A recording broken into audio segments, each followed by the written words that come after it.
Hello and welcome back. Today I'm going to be talking about happiness, which may seem odd, but it relates to the topic we've been discussing regrets that people have as they get closer to death, looking back on their life.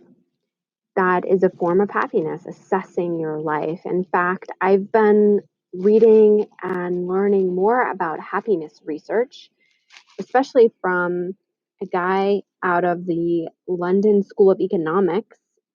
His name is Paul Dolan. He's written a couple of books about happiness, and he talks about how do you measure happiness.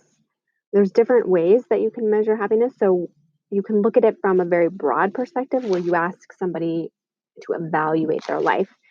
And that's kind of what we think of when we think of somebody on their deathbed, looking back at the story of their life.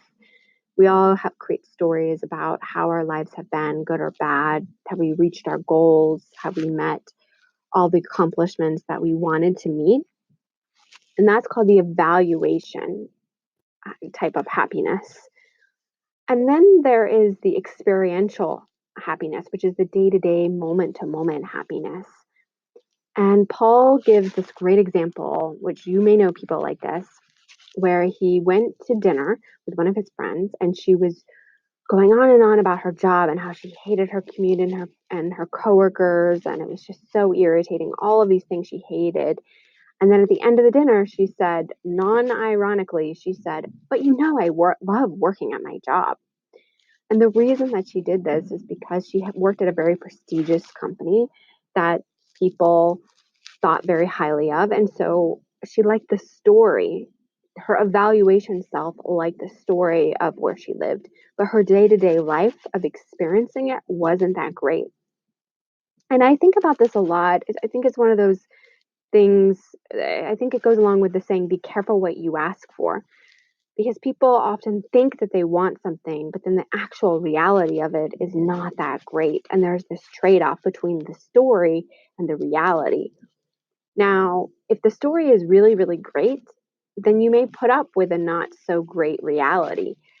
Um, and that's the interesting thing about happiness is that we're all trying to maximize our story. We're all trying to impress other people with our story or impress ourselves with our story. But then we also want to wake up and on a day to day, moment to moment basis, live a happy life. And that can be very different than the story that we're telling. And I think this goes back to all of the ideas of convention that I've been talking about. In fact, Paul Dolan talks a lot about this. He when I talk about convention, he talks about narratives. He calls them narratives that we tell ourselves, that we need to buy a house, that we need to have kids, that we need to get married. And research doesn't show that that actually makes us happier from an experiential point of view. So there's this conflict here of measuring happiness.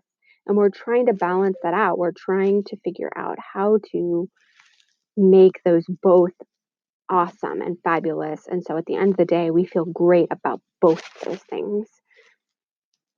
Anyways, I think it's an interesting way to look at our lives as we live our lives, and I'm curious what you all think.